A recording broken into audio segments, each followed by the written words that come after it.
이재명 대통령이 최악의 시나리오까지 대비하라고 지시했습니다. 전쟁 추경과 에너지 대책까지 언급했는데요. 어떤 내용인지 보겠습니다. 네, 제10회 국무회의를 시작하겠습니다. 중동 상황으로 급등했던 기름값이 석유 최고 가격제 시행 후에 다소 안정되고 있습니다. 국민들께서 최고 가격제 시행 효과를 보다 충분히 체감하실 수 있도록 현장 점검 강화 등 가용 수단을 총동원해 주시기 바랍니다. 중동 상황이 당초 예상을 뛰어넘는 방향으로 확대되고 있습니다. 현재와 같은 양상이라면 잠시 진정됐던 석유 가격이 다시 불안정해지고 민생 전반에 가해질 충격도 커지게 될 것 같습니다. 이제는 상황 장기화를 전제로 최악의 시나리오까지 염두에 둔 대책을 마련해야 되겠습니다. 우선 UAE에서 추가 원유를 확보했던 것처럼 우리의 외교 역량과 자산을 총동원해서 안정적인 추가 대체 공급선 발굴에 총력을 기울여야 되겠습니다. 상황이 어려운 만큼 우리 국민 여러분의 이해와 동참도 필요합니다. 에너지 절약 노력의 범사회적 확산을 위해서 필요하면 자동차 5부제 또는 10부제 등 다각도의 수요 절감 대책을 조기에 수립해 주시기 바랍니다. 필요하다면 수출 통제도 검토하고 원자력 발전소의 가동을 늘린다든지 이런 비상 대책도 강구해야 되겠습니다. 약간 중기적 대책으로 화석연료 중심의 에너지 체계를 최대한 신속하게 재생에너지 중심으로 전환해 나가야 되겠습니다. 그리고 지금 상황이 계속 악화되면서 취약계층, 우리 서민들의 삶이 더 팍팍해지고 있습니다. 원래 위기 상황이 발생하면 또 위기 상황 속에서 이익을 보는 집단들도 있고 또 위기 상황을 악용해서 부당하게 이익을 취하는 경우도 있습니다. 그러나 대체적으로 많은 국민들은 더 어려움에 처하게 됩니다.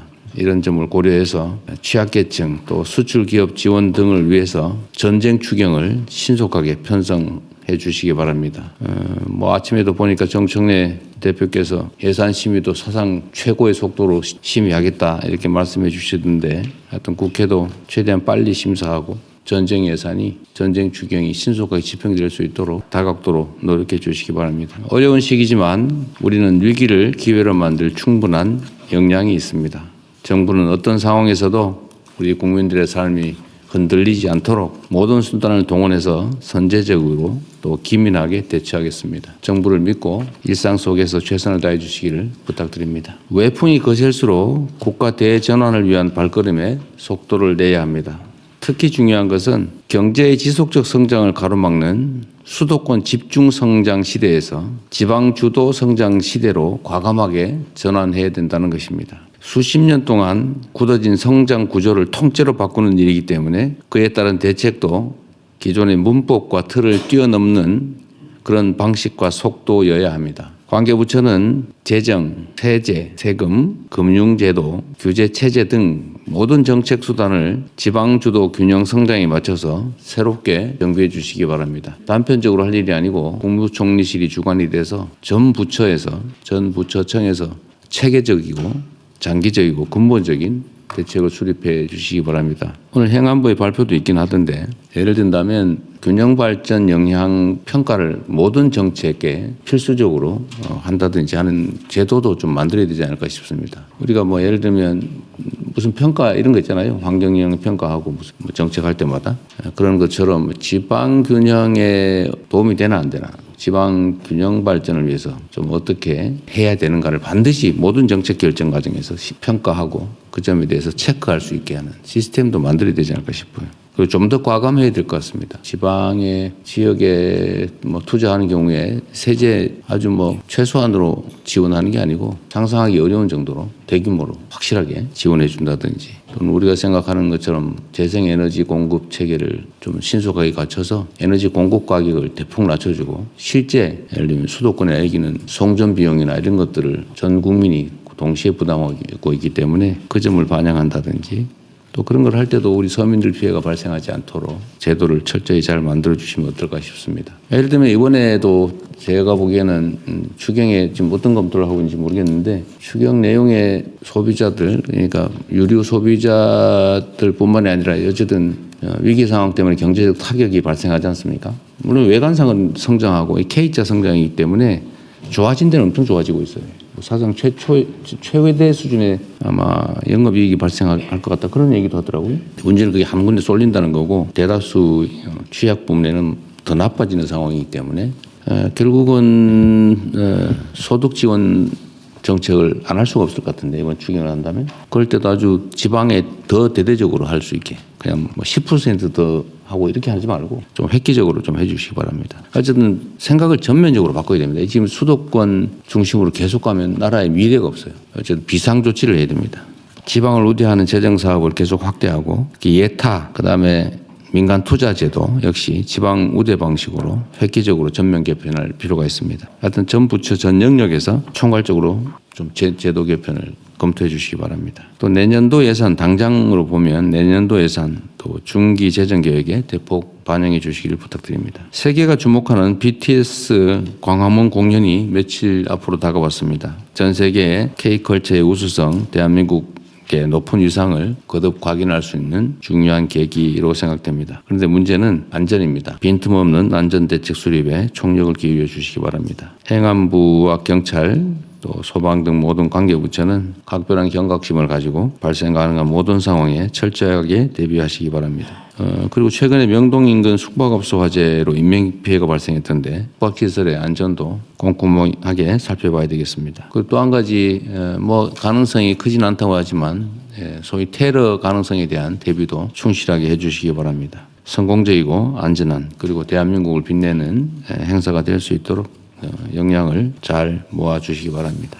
계속 산불 얘기를 하게 되는데 하여튼 각 부처청에서 산불 대비 예방 조치라든지 화재 진압 관련돼서 잘 대응하고 있는 것 같습니다. 얼마 전까지는 정말 사상 최대 규모의 산불 발생이 있었는데 최근에 조금 줄어들고 있는 것 같아요. 그리고 잘 대비해 주어서 산불이 발생했을 경우에 화재 진압 시간, 화재로 인한 피해 규모 이게 상당히 줄어드는 것 같습니다. 관계부처, 특히 산림청, 소방청, 농축산부, 행안부 다들 애써주셔가지고 많은 성과를 냈는데 좀 더 애써주시길 바랍니다. 특히 봄이 되면은 입상객 때문에 생기는 산불도 많다고 하고 특히 이제 농작물, 농산물 잔재물 소각하느라고 또 불도 많이 난다고 하고 요새는 임약 가까이에 있는 주택 부문 또는 뭐 생산 시설, 공장 이런 데서 모닥불 피우고 뭐 이런 거 하다가 또 불이 많이 난다고 합니다. 조심해 주시기 바랍니다. 특히 헬기 진압이 꽤 효과가 있는 것 같은데 국방부에서도 어쨌든 협조 잘 해줘서 큰 도움이 되고 있어요. 그리고 야간 진압은 계속 얘기가 이것저것 있던데 사다 놓고 안 쓰면 안 되잖아요. 밤에는 거의 뭐 인력으로 진압하다 보니까 밤에 불이 많이 번지고 그러는데 8대인가 사놨다고 하니까 잘 쓰도록 하십시오. 훈련도 열심히 하시고. 하여튼 이 산불 문제는 생각하는 것 이상으로 심각합니다. 화재로 인해서 인명피해도 많이 발생하고 재산피해는 말할 것도 없고 산림 자체 소실도 큰 손실이죠. 우리 국민들께서 어제 그런 게 유행이라고 그래요. 비교하는 거. 산불은 얼마나 많이 발생하고 있나? 산불에 의한 피해는 얼마나 되나? 산불 진압 시간은 얼마나 단축됐나? 피해 규모는 얼마나 되나? 이런 거 계속 그래프로 표로 그리니까 그 신경 써서 역시 열심히 노력하는 정부다. 우리 국민들의 피해와 억울함을 많이 줄였다. 이런 평가를 객관적으로 받을 수 있도록 최선을 다해 주시기 바랍니다. 그리고 가뭄도 잘 챙겨주세요. 또 가뭄이 또 문제가 될 것 같습니다. 지난 겨울에 비가 많이 안 왔다는데 또 가뭄 때문에 식수 문제 또 뭐 농작물 또 피해도 발생할 수 있어서 그것도 미리 좀 대비를 잘 해주시기 바랍니다. 가뭄 대책은 주로 어디서 하는 거예요? 행안부? 네, 행안부? 기후부도 네네. 농림부가 어쨌든 잘 챙겨보시기 바랍니다. 예, 이후 회의는 경제부총리께서 진행해 주시겠습니다. 예, 그러면 먼저 중동 상황 관련 대응 현황을 보고받고 현안 토의와 기타 부처 보고를 진행하겠습니다. 그거 하기 전에 몇 가지만 더 얘기하실까요? 지금은 129 여객기 참사 관련해서 이게 지금 시신 수습을 그때 철저히 안 하는 바람에 최근에 시신이 추가 발견이 돼서 좀 유족들이 격앙되고 있는 것 같아요. 이게 지금 국토부 업무인가요? 예. 하여튼 이 경과를 잘 좀 챙겨보세요. 네네. 이게 좀 상식적으로 정말 납득이 안 되거든요. 예. 현재 그 여러 부처 모여가지고 협의를 하고 있고요. 네. 그 책임 소재 문제도 좀 분명하게 네, 좀 따져보고 있습니다. 하여튼 저로서는 좀 납득이 안 되는데 근데 그 수많은 사람들이 그렇게 힘들어하는 상황에서 이 시신 수습조차도 제대로 안 해가지고 어디 쓰레기 비스무리한 봉투에 같이 모아놨더라. 이 말이 안 되잖아요. 예. 하여튼 그리고 또 한 가지는 조사 기간이 너무 오래 걸리는 거 아닌가요? 사고 조사 관련해서요. 그러니까 현재 사고조사위원회가 그 관할을 지금 막 옮기고 이러고 있는.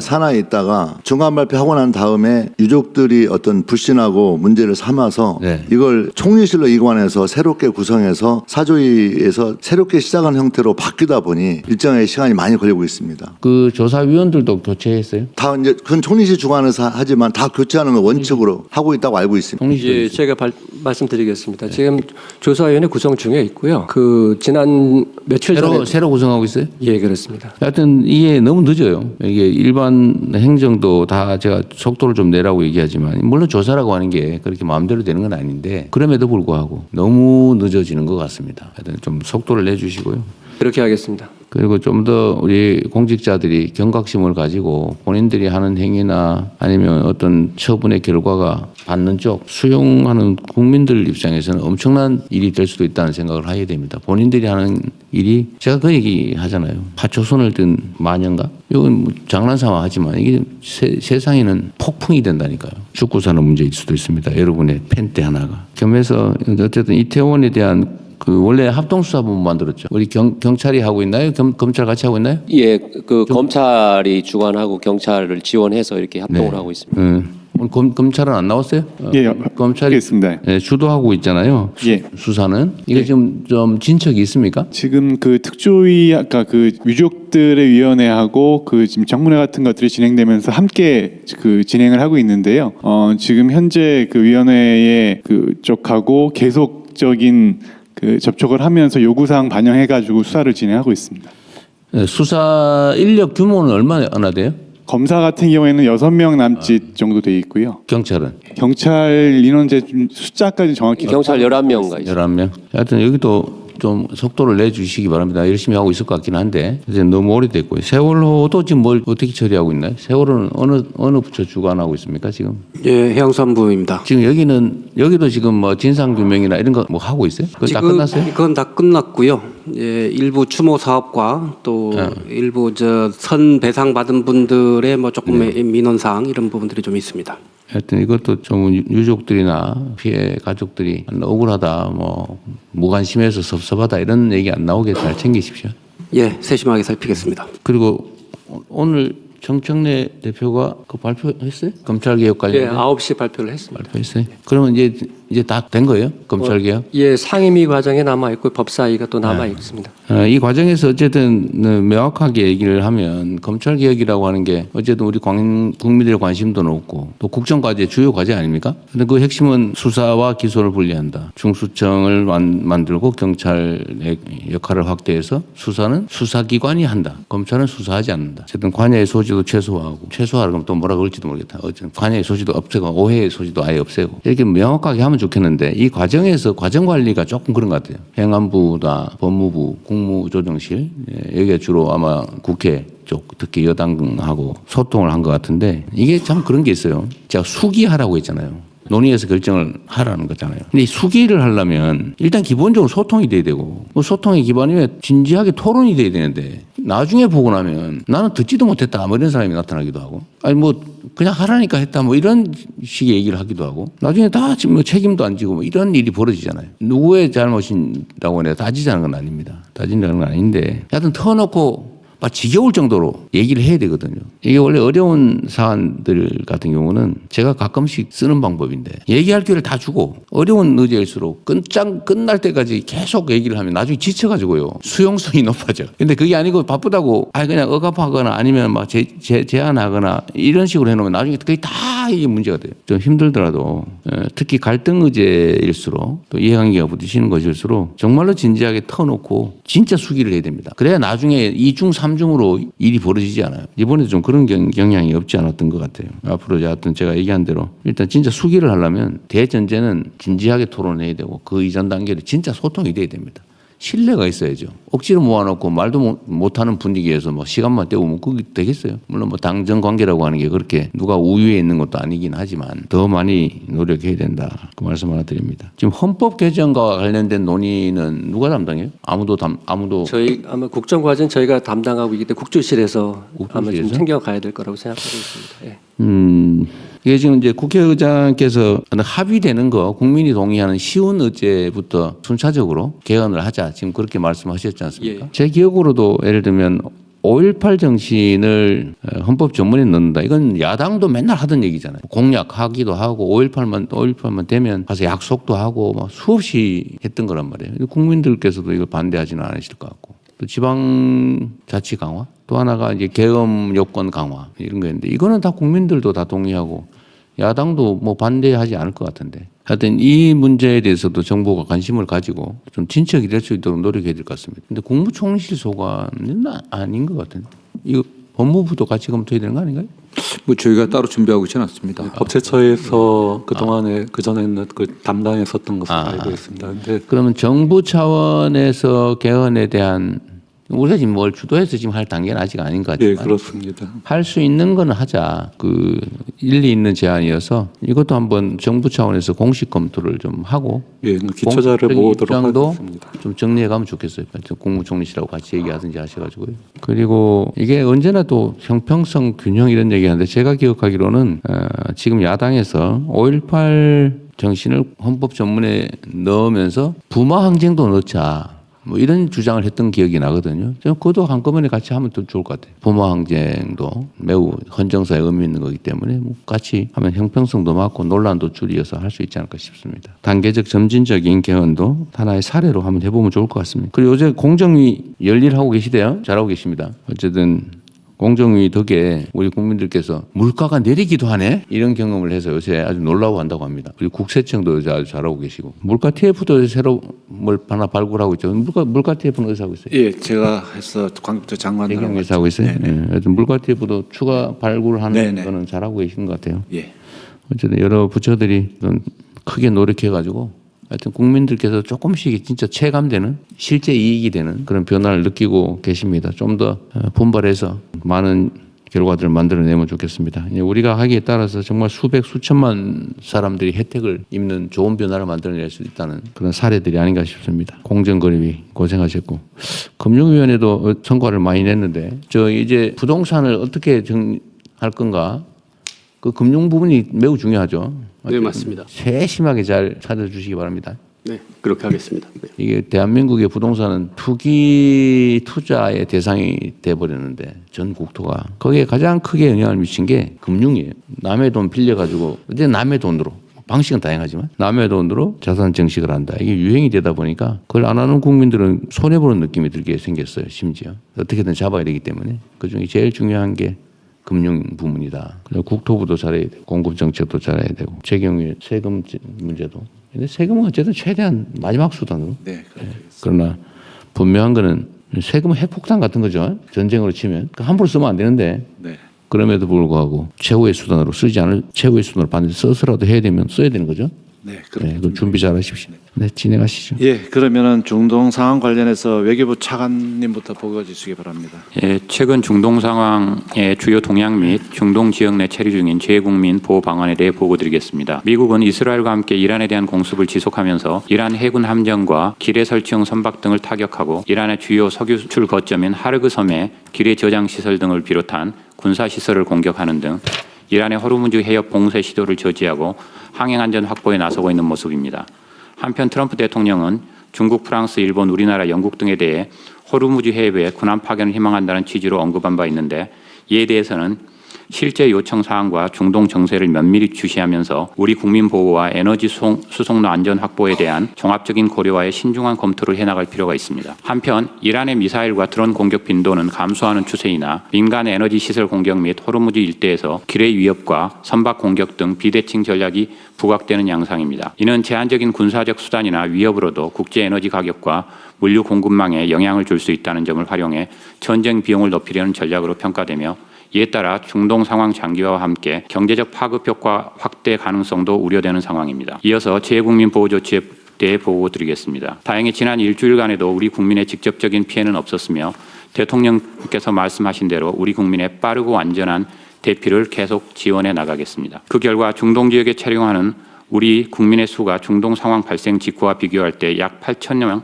감소했습니다. 지난 주말에는 국방부와 현지 공관 등 유관 부처와 기관 간의 긴밀한 공조를 통해 사막의 빛 작전을 성공적으로 수행하여 중동 지역 4개국 체류하던 204명의 우리 국민과 7명의 외국인이 무사히 입국하였습니다. 그리고 카타르발 긴급 항공편, UA발 정기 민항편은 물론 일본 등 우방국에서 협조한 전세기를 통해 우리 국민들이 속속 귀국하고 있으며 이스라엘 내 교민 38명과 이란 내 교민 5명의 2차 육로 대피도 지난 주말 마무리되었습니다. 이처럼 외교부의 적극적인 지원 노력을 통해 인근 지역으로 대피하거나 귀국한 우리 국민의 수는 현재까지 약 1,400여 명에 이르며 외교 교섭 등을 통해 재개된 민항편으로 귀국한 국민 수까지 감안할 경우 그 수는 약 3,400여 명에 이를 것으로 추산하고 있습니다. 외교부는 앞으로도 현지 정세를 예의주시하면서 현지에 남아있는 우리 국민들의 안전을 확보하는 가운데 귀국을 희망하는 우리 국민들에 대한 빠르고 안전한 대피 방안을 계속 모색하고 시행해 나가도록 하겠습니다. 예, 다음으로는 재경무 장관 중동 상황 관련해서 경제 분야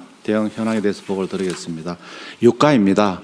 어제까지만 해도 국제 유가가 100불을 넘었습니다만 호르무즈 해협 일부 통항 가능 있다는 그런 뉴스 보도에 따라서 오늘자로는 어제 브렌트유가 106불을 어제 기록했었는데 오늘 아침 저희들이 확인한 결과 100불 90센트로 좀 내렸습니다. 특히 웨스트 텍사스 중진유는 어제가 한 101불 정도 됐습니다. 오늘 94불로 이렇게 떨어진 그런 상황입니다. 어쨌거나 하여튼 중동 상황이 안정화되는 게 유가에 직접적인 영향을 미친다는 그런. 그다음에 국내 석유로 제품 가격입니다. 휘발유는 어제 5시 기준으로 1,833원입니다만 오늘 아침 저희들 확인한 결과 1,831원으로 일부 소폭 하락했습니다. 경유 같은 경우도 1,832원이 오늘은 1,829원 50원까지 이렇게 50전까지 이렇게 내렸기 때문에 좀 일부 좀 국민들 보시기에 부족한 부분이 있습니다만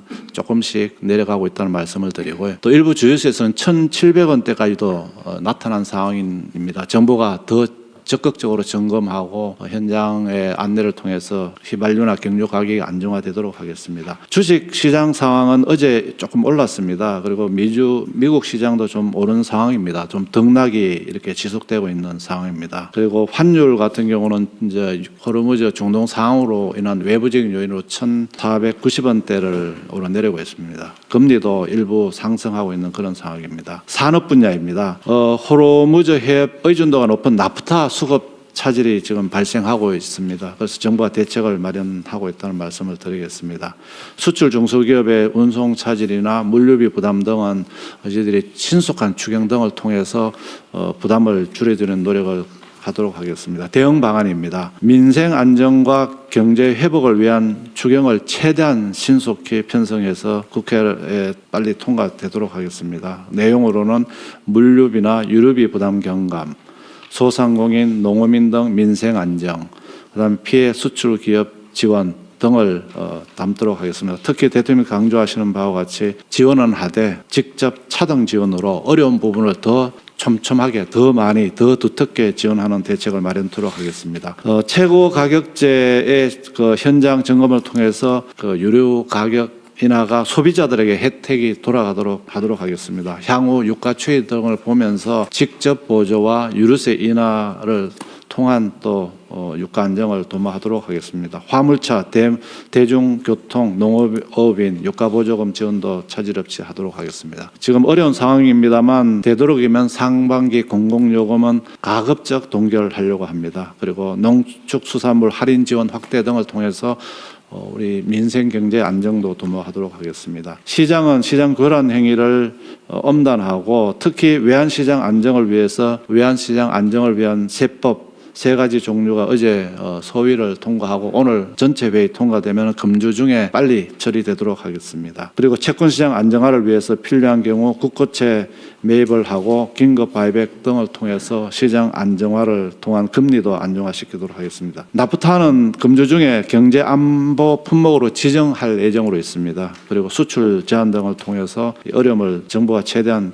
해결하도록 하겠습니다. 그리고 그 해외 운송비 이외에도 전쟁 위험 할정료, 그다음에 물류 반송 비용, 현지 발생 지체료, 우회 운송비 등을 포함한 긴급 물류비 바우처를 도입해서 어려움을 해소하도록 하겠습니다. 그리고 지원도 패스트 트랙을 통해서 빨리 하도록 하겠습니다. 관계부처 합동으로 24시간 점검 체계를 가동하고 대통령께서 말씀하신 바와 같이 최악의 경우를 상황해서 모든 정책적 노력을 마련해 놓고 차근차근 정책을 실행해 나가도록 하겠습니다. 이상 보를 마치겠습니다. 대통령님, 그 다음 장까지 같이 보고 말씀하시면 좋을 것 같습니다. 네. 석유 최고 가격제 점검 결과와 조치 방안에 대해 보고 드리겠습니다. 가격 상황 관련해서는 저희가 판단하기는 제도 시행에 사일이 경과했지만 정유사의 주유소 공급 가격 인하 폭은 지금 미치지 못하고 있는 상황입니다. 물론 재고를 소진하지 못한 경우도 있지만은 정유사의 공급 가격 하락 효과를 일부 주유소 같은 경우는 이윤으로 흡수하고 있는 경우가 있다는 저희들 판단을 하고 있습니다. 특히 최고 가격제가 도입한 이후에도 220개의 주유소는 오히려 인상을 했습니다. 그 중에는 우리 알뜰 주유소 중에 농협에서 운영하는 그 주유소들, 그리고 SK, GS, SOL, HD현대 한 200여 개의 주유소들은 오히려 인상한 부분들이 있어서 저희들이 관리 감독을 더 강화할 예정입니다. 관리 방안 관련해서는 우선 석유 관련을 단 오일 콜센터가 있습니다. 오일이 들어가지고 오일 콜센터를 창구를 활용해서, 그리고 이걸 통해서 저희들이 계속 대국민 신고를 받고 있고요. 그리고 중립적인 시민단체를 통해서 모니터링을 지금 계속 강화하고 있습니다. 아울러서 범부처 합동 감독 점검단을 통해서 저희들이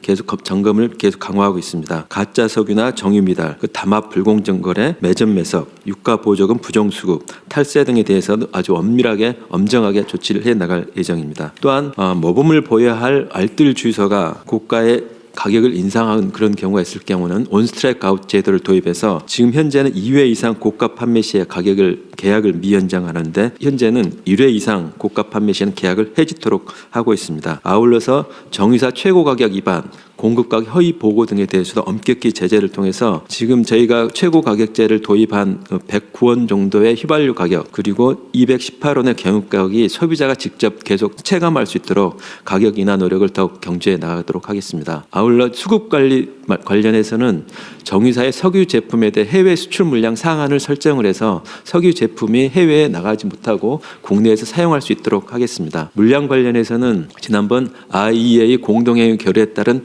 우리나라가 할당하기로 된 2,246만 배럴에 대해서는 향후 관계부처와 긴밀히 협의를 하면서 어떤 시기에 어떤 형태로 할지에 대해서 우리 수급에 부담이 없도록 해 나가도록 하겠습니다. 아울러서 호르무즈 외곽 등 대체 구매 및 해외 생산분해 도입도 지속적으로 추진해 나가겠습니다. 조금 전에 부총님께서 말씀하시다시피 자영업자, 농민 등 취약계층 지원 방안도 지속적으로 마련하도록 하겠습니다. 이상 보고를 마치겠습니다. 최경부 장관님 네. 이제 경험적으로 잘 할 텐데 네네. 이제 우리 국민들께서도 좀 우리가 정책 결정을 할 때 참고하시라고 이거 한번 얘기를 해보고 싶어요. 예를 들면 이제 지금 당장 닥친 문제인데 유류세를 깎아준다. 네. 그러니까 이제 가격이 내려가잖아요. 네. 그럼 소비가 늘어나겠죠. 그럼 정부의 재정 부담이 어쨌든 거기서 생기나는 거잖아요. 네. 그럼 거기서 생길 재정 부담액만큼을 정부가 세금을 깎는 게 아니고 그냥 걷어서 그 액수만큼을 소비자, 네. 국민들한테 영향을 직접 전액을 똑같이 지원한다라고 하면 이런 상황에서는 네. 소비를 줄이는 국가적 이익이 있는 거죠. 예를 들면 본인이 2,000원 하는 유류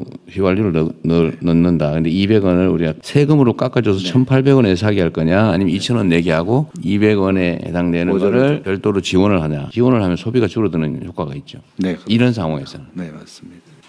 어쨌든 이게 경제가 돌게 하는 효과도 있고. 네. 그러니까 우리가 조세 지출이라고 세금을 깎아주는 거. 이게 지금 연간 80조 원이라는 거 아니에요? 근데 이걸 조세 지출이라고 하는데 이걸 만약에 일부든 전부든 그 세금을 받아서 똑같은 대상자에게 지급을 해주면 경제 활성화 효과가 있죠. 예, 뭐 그 부분을 가지고 지원해주면은 석유를 줄이는 대신에 또 다른 부분 소비도 늘릴 수 있고 그런 부분이. 그러니까 세금을 아예 깎아주는 거하고 세금을 걷어서 그냥 동액을 또 똑같은 액수를 지원해 주는 거. 지금처럼 이게 돈이 안 돌아서 경기 침체가 오는 상황에서는 하여튼 그것도 돈을 돌게 하는 하나의 방법이 될 수도 있는 거죠. 제가 억지입니까? 아닙니다. 그런데 대신 이제 그 점에서 세금을 깎아주면은 이 관리하기는 굉장히 편합니다. 물론 관리는 변하겠죠. 걷어서 지출하려 그러면 또 행정 비용은 좀 드는 측면이 있습니다. 그러긴 하죠. 하여튼 그 점과 행정 비용이 들어가는 거하고 경제 활성화. 그다음에 또 예를 들면 세금을 깎아주는 건 정상은 아니잖아요, 그죠? 예. 원래 정상적인 모습은 세금은 똑같이 내고 정해진 대로 내고 그걸 받아서 필요한 데서 지원을 해줘야 되는데 지금 이걸 안 하고 이제 세금을 깎아줘 버리고 있잖아요. 네. 감면 제도라고 그래서. 그래서 과거에 유류세를 깎아줘 보니까요. 정유사한테 유류세 세금을 내는 걸 깎아주니까 가격은 안 내려가고 그러다 보니까 이게 정부는 세금은 줄어드는데 소비자들은 또 혜택을 못 받기 때문에 대통령 말씀하신 것처럼 일부는 이제 세금을 좀 해주고 일부는 또 그 세금을 깎아주는 만큼을 우리가 재정으로 넣어가지고 지원해주고 이렇게 두 가지를 믹스해주면은 정책 효과가. 이게 이제 저수지 같은 거라서 이게 어떤 제도를 만들어 놓으면 이제 악용이 되거나 아니면 뭐 일종의 내성이 생기거나 이래가지고 점점점 이게 수위가 낮아지잖아요, 그죠? 수심이 낮아지는데 이 정책 효과도 사실은 점점점 줄어들. 네, 그렇습니다. 그래서 한번 청소하듯이 한번 정리를 한번 하고 정말 꼭 필요한 경우에 감면하고. 네, 감면 제도도 진짜 한번 제로 베이스에서 한번 점검을 하고 진짜 필요한 데는 두텁게 감면하고 이런 강약을 좀 쓰도록 하겠습니다. 지금 이제 이 세금 관련된 문제는 기획예산처 소관으로 넘어간 거예요? 세금은 제가 하고 있습니다. 아, 세금은 얘기하세요. 제가 하고 있습니다. 아이. 대신 그것까지 넘겨주면 저는 아무것도 없습니다. 그렇지, 일을 할 수가 없게 되죠. 네, 일을 맞습니다. 그러면은 권한은 곧 책임이다. 그거 알죠? 예, 그럼요. 그 세금 감면제도, 조세 지출제도를 정비를 한번 해야 되겠어요. 네, 그렇게 하겠습니다. 이걸 한번 정비를 올해 지금 준비를 좀 해가지고 하여튼 좀 돈이 돌게 경제가 좀 순환이 될 수 있게 만들어 보면 좋겠습니다. 그 차원에서 이번에 어쨌든 곧 석유류 최고 가격도 올려서 지정할 수밖에 없는 상황이 오잖아요, 그죠? 네, 네. 뭐 내일 당장 전쟁이 끝나면 모르겠는데 어쨌든 그렇게 될 경우에는 어쨌든 최저 가격을 정한 것과 올리지 않을 수 없고 너무 재정 부담이 너무 크니까 실제 원가하고 차익을 우리가 또 보상해 줘야 되잖아요, 그죠? 네, 그렇습니다. 어쨌든 이걸 고려했을 때 최고 가격을 지정하는 것도 올려가는 거 우리는 각오를 해야 되는데 그럼 결국 뭐 유류세를 좀 내려주든지 아니면 뭐 바우처를 주든지 아니면 기타 소비 지원을 해주든지 해야 될 거 아니에요. 네. 이제 두 가지 중에 선택을 해야 되는데 네. 유류세를 대폭 깎아줘가지고 가격을 인상을 좀 줄이면 그만큼 세금은 줄어들고 네, 세금이 재정세금은 줄어들고 소비는 안 줄어들 좀 덜 줄어들고. 네, 뭐 아무래도 그 유류세를 낮춰주면은 일반 그 유가가 줄어듭니다. 근데 요거하고는 직접 관련되지만 나머지 부분은 이제 또 어쨌든 소비가 늘어나는 지금 국가의 전체 석유류 소비를 줄여야 될 상황이잖아요. 네. 수출 통제도 해야 되고 뭐 하다못해 오부제도 어쩌면 해야 될지도 10부제, 5부제 해야 될지도 모르고 하여튼 뭐 원전 가동률을 높이고 온갖 비상순환을 써야 되는데 그러려면 소비를 줄여야 된다. 그러려면 유류세를 깎아주는 것보다는 추경 편성을 통해서 걷어질 세금을 소득 지원을 해주는 게 피해 계층에다가 지원을 조금 뭐 그 와중에 좀 더 약간 차등을 둬가지고 양극화 완화에도 쓰고 하는 게 맞겠죠. 그렇게 하도록. 저는 그걸 고려를 좀 하시고 네. 우리 국민들께서도 유류세를 막 대폭 깎아 달라. 우리가 유류세 걷어가지고 그 딴 데 안 쓸 테니까요. 지원한다. 이번 피해 상황에 국민들이 더 고통받지 않도록 유류세 걷어지는 만큼 어쨌든 깎아줄 걸로 예상되는 만큼은 재정 지원으로 재정 지출로 하겠다 그 말이죠. 그래서 추경을 빨리 해야 돼요. 지금 뭐 밤새워서 지금 만들고 있습니다. 진짜 주말에 밤새워서 하고 있는 거죠? 네, 하고 있습니다. 확인까지 했습니다. 눈이 좀 괜찮은데? 네, 아니 살이 좀 빠진 것 같긴 한데 그죠? 살이 좀 빠졌어요. 네, 그러시고요. 네. 어제 고생 많으세요. 그리고 산업부 장관께서는 요새 막 주유소도 많이 가보고 그러시는 것 같아요. 계속 독려하고 점검하고 있는 상황입니다. 주유소 그 비싸게 받는데 가면 막 쫓겨나고 그러지 않아요? 아, 그래서 옆에 좀 덩치 좋은 직원을 좀 데리고 다닙니다. 그 우리 산업부 장관 보시고 그 주유소 비싸게 받으시는 몇 분이 계시다더라고요. 이거 했는데도 더 올려 받는 데가 있다고 그러대요. 예, 그래서 용감한 데가 있다는데. 저희들 정말 다니다 보면 핑계는 많습니다. 재고가 많아가지고 그렇다고 이야기를 하는데 최소한도 이번 주 중간 정도 되면은 이제 그런 핑계도 이제 없어지는 시간이 그러니까요. 돌아옵니다. 그 너무 심한 것 같고, 하여튼 홍보를 많이 해서 이제 고객들이 끊어지는 피해를 입게 되는데도 그런다 그 말이죠. 예, 그래서 저희들이 하여간 이번 주에는 그거 혹시 그렇게 막 부당하게 올려서 돈 많이 벌어서 어디다 쓰는지 제대로 세금 내는지 한번 확인해 봐야 되겠어, 그죠? 예, 맞습니다. 그래서 국세청하고 같이 협조를 하고 있고요.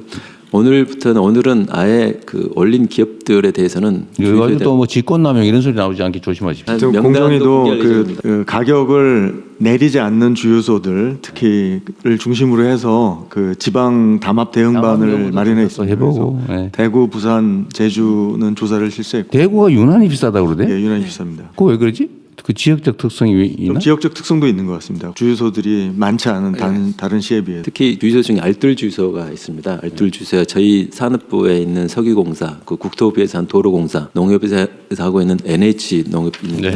그런 기관들이 일종의 주유소 가격 안정의 매기 역할을 해줘야 되는데 관계부처에서 좀 적극적으로 좀 관리 감독해 주시고 한번 알처럼 주유소에도 꼭 한번 가봐 주셨으면 감사하겠습니다. 네. 알뜰 주유소는 어디가 담당하고 있어요? 총괄은 저희가 하고 있고요. 서기공사입니다. 서기공사 누구 소관이지? 산업부 소관. 산업부 소관입니다. 본인이 해야 되겠네. 근데 이제 그 알뜰 주유소 세 기관이 같이 하고 있습니다. 도로공사가 또 하고 있고요. 이제 그건 이제 국토부 소관이고 NH에서 하고 있는 게 있습니다. 그건 이제 농림부 소관이에요. 네. 근데 저기 농협인가? 농협도 관계가 있죠, 이거 주유소하고. 네, 농협입니다. 농협. 그거 농협이 왜 이러냐 이런 소리가 많이 나던 거 혹시 들으셨어요? 예. 농협이 이러면 되냐 이런 네. 얘기가 의외로 많습니다. 네. 뭐 예. 한번 체크해보세요. 예. 그래서 특히 지금 아까 산업부 장관님 말씀하신 알뜰 주유소 관련해서는 농협 주유소가 전국에 717개가 있습니다. 근데 이번에 아마 그 모니터링 된 곳 중에 20곳이 가격을 더 올린 것으로 보는데 저희들이 보니까 이게 깊숙한 농촌 지역에 있어서 말하자면 회전율이 많이 떨어지는 겁니다. 재고가 워낙 양이 많고 그래서요. 근데 그럼에도 불구하고 점점 나아질 거라고는 보지만 저희들이 좀 지도하고 필요하면 시정명령도 검토하도록 하겠습니다. 그 말이 가지는 함의가 있거든요. 농협이 이러면 되나? 네. 농협에 대해서는 특별한 그럼요. 기대가 있어요. 예, 그렇습니다. 그래도 지원도 있잖아 사실. 예, 지원도 있습니다. 예. 좀 잘 챙겨봐 주시고요. 예, 그렇게 하겠습니다. 재외 국민들 중에 우리가 이제 군 수송기를 동원해서 사우디에서 치러 온 게 마지막이죠. 그런데 지금은 좀 귀국하려는데 귀국편이 없어서 못 들어오는 사람 없어요? 지금은 기본적으로는 지금 연공이 해제돼 있고 이런 곳은 다 오실 수는 있는데 아직도 지금 좀 어려움이 있습니다. 폐쇄하는 것도 지금 있고. 사우디, UAE 이런 데는 지금 열려 있고 네. 전기 항로도 열려 있어요? 네네 그렇습니다만 그래도 운영에 좀 차질이 있습니다. 어쨌든 귀국하고 싶은데 못하는 사람이 있는지는 계속 체크하고 있겠죠. 네 그렇게 하겠습니다. 그다음에 주가 문제는 사실 이럴 때 우리가 옛날로 치면 증시부양책 이런 거 했잖아요. 예, 뭐 과거는 옛날에 막 사주고 막 그래 하면 절대 안 되고 그 반드시 떨어지죠. 가격이 떨어질 거는 떨어져야 돼요. 오를 건 오르는 거고. 근데 억지로 막 사가지고 그러면 안 되고 문제는 체질 개선을 해야 되는데 지금 어디 기사에 보니까 올해 상장사 영업이익 예측 규모가 600조 뭐 그런 보도가 있던데 맞아요? 지금 아마 큰 예, 맞습니다. 600조 뭐 이런 예측을 한다고. 네, 계속 또 저 반도체 업황이 좋아갖고요. 예측할 때마다 저 커지고 있습니다. 근데 내가 궁금한 거는 반도체는 모두가 알고 있는데 뭐 반도체 관련 기업도 있겠죠. 뭐 장비 납품사, 소재 장비 뭐 이런 다 올라갔겠죠. 다른 영역들은 어때요? 이게 오로지 반도체 영역 때문만은 이런 것 같지는 않은데. 네, 반도체 말고 조방원이라고 그래서 조선, 방산, 원전, 네, 뭐 그런 부분들. 방위산업도 있고 뭐 로봇 뭐 상황은 어쨌든 그런데 우리 상법이나 관련 입법들을 좀 속도를 좀 내게 좀 해주세요. 예를 들면 지금 상속세법도 그렇고. 근데 지금 정무위가 지금 문제죠. 이 정무위가 자본시장법 이런 거 개정해야 되는데 지금 야당이 위원장이라 아무것도 못 하고 있죠 지금. 나라의 미래를 놓고 이런 식으로 아니 국회가 다수 의석이 있으면 다수 의석 토론해보고 안 되면 의결을 해야지. 아예 안 하는 게 어디 있어요 이게. 이상한 것 같아. 아니 안 하고 그냥 위원장이 야당이면 아무것도 못해? 모든 장관님들이 말이 없네요. 그냥 당연한 거예요 그거? 안 하면 못하는 거예요? 지금 얼마나 중요한 시기인데. 하여튼 우리가 뭐 어떻게 할 수는 없긴 하지만 매우 부당한 것 같아요. 민주주의의 기본적 원리가 국민이 권한을 맡긴 데에 따라서 토론해서 소수를 존중하되 최대한 논의해보고 수렴해보고 안 되면 다수 의견으로 결정하는 게 아닙니까? 이게 민주주의 아니에요? 이게 헌법 원칙 아닙니까? 그 하반기에는 국회 소관이긴 합니다만 상임위원회 배분 문제를 좀 원칙적으로 우리가 얘기할 건 아니긴 한데 어쨌든 지금 심각해요. 특히 정무위가 지금 이거 자본시장법이나 뭐 금융 관련된 그 많이 맡고 있는 데가 정무위죠. 공정거래법도 맡고 있습니다. 공정거래법도 그거 고쳐야 되잖아요. 지금 진척이 안 되죠. 늦어진 게 아닌데 아예 못 하고 있는 거 아니에요 지금. 민감한 사항이 저희 보훈부도면 정부위 소속인데요. 민감한 사항에 대해서는 실제로 상임위 차원에서는 거의 합의를 합니다. 합의를 했는데 전체 국회 차원에서 교착 상태가 빠지면은 더 이상 다루지 않는. 어제 상임위를 아예 열지 않는 것 같은데. 어쨌든 그 뭐 가서 빌더라도 어떻게 좀 해보세요. 상법 개정이나 아니 자본시장법 개정이나 특히 금융 이 부분은 정말 심각하고 중요하잖아요. 빨리 해야 되잖아. 국회 가서 읍소를 하시든지 회의 좀 열어달라고. 그래도 소용이 없을 거예요. 그래도 해야지. 자, 그리고 오늘은 시간이 많이 없다고 그랬는데 빨리 진행합시다. 네, 의견이 없으시면 원하는 대로 접수하겠습니다. 다음은 현안 토의를 진행하겠습니다. 토의 한 건은 균형 성장을 위한 지방 우대 방안입니다. 오늘 국무회의가 균형 성장의 상징인 세종시에서 열리는 만큼 지방 우대 방안에 대해서 폭넓게 논의하는 것이 큰 의미가 있다고 생각합니다. 그러면 행정안전부 장관님 그리고 기획예산 차관님 순서대로 발제해 주시기 바랍니다. 예, 요지만 요 자료는 저기 보여드리면 되니까요. 요지만 확실하게 해주시기 바랍니다. 네, 균형 성장을 위한 지방 우대지수 구성 및 운영 방안에 대해서 보고 드리겠습니다. 먼저 추진 배경입니다. 대한민국 그동안 수도권 중심의 일극 체제를 통해서 압축 성장을 이뤄냈으나 이제는 수도권 집중이 지나치게 강화되면서 성장의 잠재력을 훼손하는 상황에 놓여 있습니다. 수도권 비수도권 간의 균형을 회복하기 위해 수도권에서 거리가 멀수록 더욱 두텁고 과감한 지원이 이루어져야 합니다. 이를 위해 기획처, 산업부 그리고 지방시대위원회 등 관계기관과 함께 지방 우대지수를 마련해서 필요시 사업 특성에 따라 적절한 지원 방식 등을 별도 추가 검토할 수 있도록 가이드라인화하였습니다. 지방 우대지수는 서울과의 거리를 핵심 지표로 반영해서 서울에서 먼 지역이 경쟁력을 확보할 수 있도록 설계했습니다. 또 지역별 사회 경제적 지표를 보완적으로 반영해서 이 지역별 발전 정도에 따라 지원될 수 있도록 하였고, 아울러 소멸 위기가 가시화되면서 즉각적 적극적 조치가 요구되는 인구 감소 지역에 대해서는 추가적인 지원이 이루어지도록 하였습니다. 상반기 중 지원 효과가 높은 재정사업 등을 중심으로 지방 우대지수가 적용될 수 있는 특례를 발굴해 나갈 예정입니다. 이를 토대로 각 부처에서 특례를 운영하면 연말에는 이를 바탕으로 성과 보고가 이루어질 수 있도록 하겠습니다.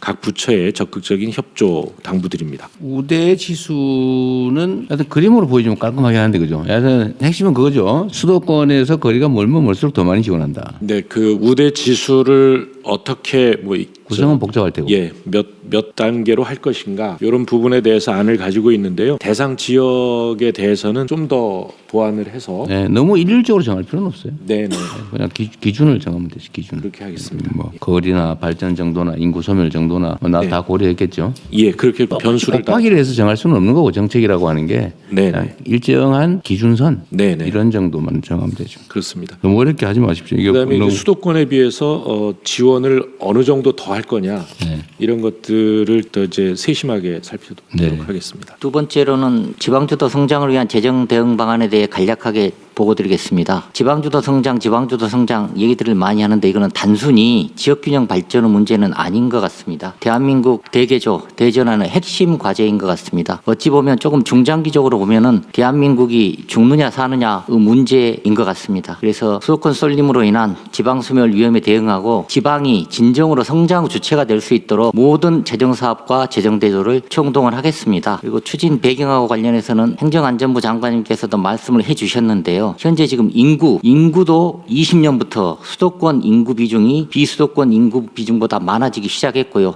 최근 통계는 25년에는 지금 51%입니다. 그리고 실제로 생산이 얼마만큼 이루어지느냐, 지역 내 총 생산을 비교해 보면 15년부터는 수도권이 더 많아지기 시작했는데요. 24년 최신 통계를 보면 53대 47로 격차가 지금 점점 더 벌어지고 있습니다. 이런 상황을 놓고 봤을 때 수도권 일극 체제를 극복하고 지방주도 성장으로 대전환하지 않으면 대한민국의 미래는 없는 것 같습니다. 그래서 여기서 발표드리는 재정사업, 재정제도를 포함해서 세제, 금융, 규제 완화 등 가용한 모든 정책 수단을 더 늦기 전에 지방 살리기에 맞춰서 재정렬할 필요가 있는 것 같습니다. 지방주도 성장을 위한 재정 대응 방안 몇 가지에 대해서 말씀드리겠습니다. 첫 번째로는 정부에서 하는 재정사업에 지방 우대 원칙을 확대 적용하는 겁니다. 26년 예산에 아동수당 등 지금 7개 사업에 대해서 시범적으로 지방 우대를 추진하고 있습니다. 그리고 27년 예산부터는 지금 방금 행안부 장관님이 보고드린 지방 우대 지수에 따라서 모든 재정 사업에 대해서 지방 우대 원칙을 적용하는 방식으로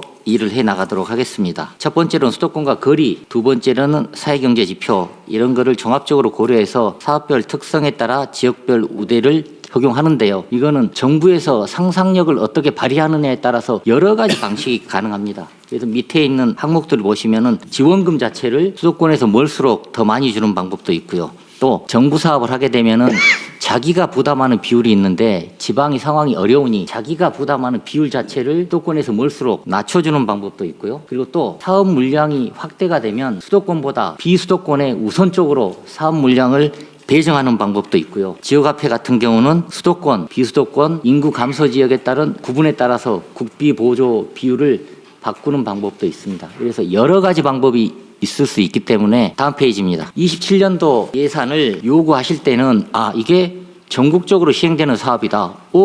이 사업이 지역 인구 유입 효과가 생기겠네? 지역 경제하고 산업 기반을 확충하는데 도움이 되겠네? 이런 사업 같은 경우는 각 부처에서 필수적으로 이게 뭔가 지방 우대가 가능한 거 아닌가 고민을 해서 27년 예산을 요구해 주십사 부탁 말씀을 올립니다. 그리고 두 번째로는 포괄보조를 확대하고 초광역권 개정을 신설하는 내용이 있는데요. 포괄보조라는 거는 지방정부가 나 이 사업하고 싶다. 그 사업을 자율적으로 선정하는 게 포괄보조 사업인데요. 이미 26년 예산에 25년도에 비해서 규모는 한 3배 정도 늘려서 11조를 했고요. 사업 개수도 47개에서 2배 가까이는 121개로 했습니다. 근데 27년 예산할 때도 포괄보조 사업을 늘리려고 하는데요. 포괄보조 사업을 늘리게 되면 각 부처 입장에서는 내 권한과 내 영향력 주네 이렇게 생각하실 수 있습니다. 하지만 지방주도 성장이라는 대의를 위해서 각 부처에서 포괄보조 사업을 적극적으로 발굴해 주시고 전향적인 협조를 부탁드립니다. 그리고 그 다음으로는 초광역 개정이라는 게 있습니다. 지역균형발전 특별회계에 초광역 개정을 만들어서 A광역지자체하고 B광역지자체가 우리가 공동으로 문화나 복지 서비스를 이용해 봐야 되겠다. 산업 클러스터를 만들더라도 A 지역에 여러 가지 시설을 몰빵하는 것보다는 A하고 B 광역지자체가 큰 그림을 그려서 클러스터를 배치하면 훨씬 더 도움이 될 것 같다. 이런 사업들을 초광역 개정을 신설을 해서 배치할 계획으로 했습니다. 세 번째는 정부 돈이라는 게 세금만 있는 게 아닙니다. 민간 투자 제도도 지방에서 민자 사업이 활성화될 수 있도록 인구 감소 지역 그리고 지역 업체가 활발하게 참여할 수 있도록 인센티브를 이미 만들었습니다. 이거 같은 경우는 민자 사업 기본 계획을 이미 수정을 해서 즉시 시행할 수 있도록 하겠습니다. 그리고 예비 타당성 조사 제도 이거 관련해서 중앙부처뿐만 아니라 지방 정부에서 여러 가지로 애로가 많습니다. 그래서 이번에 개편할 때는 지역 우대가 될 수 있도록 확실하게 개편을 했는데요. 첫 번째는 인구 감소 지역 같은 경우는 지역균형 가중치를 5%포인트 높이고요. 5%포인트 높이는 만큼 경제성하고 관련된 평가 비중을 5%포인트 낮출 거고요. 그리고 또 실제로 예비 타당성 조사를 하다 보면 이런 불만이 많습니다. 정량 분석을 해보니 효과가 안 나는 걸로 돼 있다. 이런 불만의 목소들이 굉장히 높습니다. 기존 같은 경우는 지역 낙후도를 정량 쪽으로만 평가했는데 이런 도로를 만들면은 그 다음에 우리가 가지고 있는 역사, 문화를 이용하면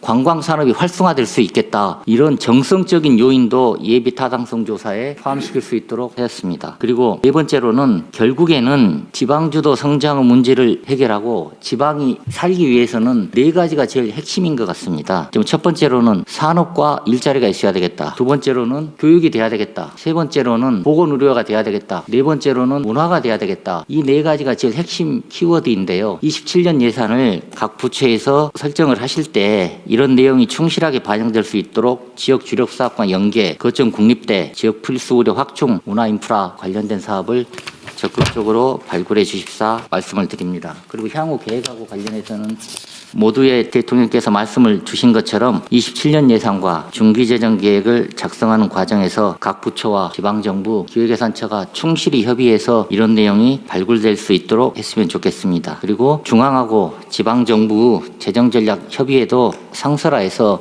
지방정부가 말로만 파트너가 아니고 진정으로 소통해서 진정한 파트너가 될 수 있도록 하겠습니다. 보고자료에는 포함 안 돼 있습니다만은 두 가지 말씀을 대통령께서 모두 말씀하실 때 주셨는데요. 첫 번째는 추경하고 관련해서 두 마리 토끼를 잡아야 됩니다. 속도도 중요하고 치밀한 설계도 중요합니다. 그래서 이 두 마리 토끼를 잡기 위해서 관련되는 모든 부처가 주말과 휴일을 반납하고 지금 현재 작업이 진행 중이다는 말씀을 드리고요. 추경 예산안의 내용을 준비하는 과정에 지금 방금 말씀드린 지방 우대 정신이 반영될 수 있도록 각별하게 유의해서 추진하도록 하겠습니다. 그리고 균형성장 영향평가 말씀도 주셨는데요. 균형성장 영향평가와 관련해서는 지방시대위원회, 행안부, 재경부, 기획예산처가 이런 평가를 할 수 있는 틀을 지금 만들고 있습니다. 그래서 지금 국회에서는 이런 걸 의무화하는 법안이 의원 입법으로 제출은 돼 있고요. 또 실제로 어떻게 균형성장 영향평가를 할 건지에 대해서는 관계부처 간에 작업을 하고 있어서 26년 중에는 평가가 될 수 있도록 하고 이 평가 결과에 따라서 예비타당성 조사에 대해서도 별도로 혜택이 갈 수 있는 그런 방안을 같이 궁리해 볼 수 있도록 하겠습니다. 금융위원 사실 이 금융 부분도 지방 우대 정책이 좀 가능한 게 있지 않아요? 맞습니다. 네. 민간 금융기관들한테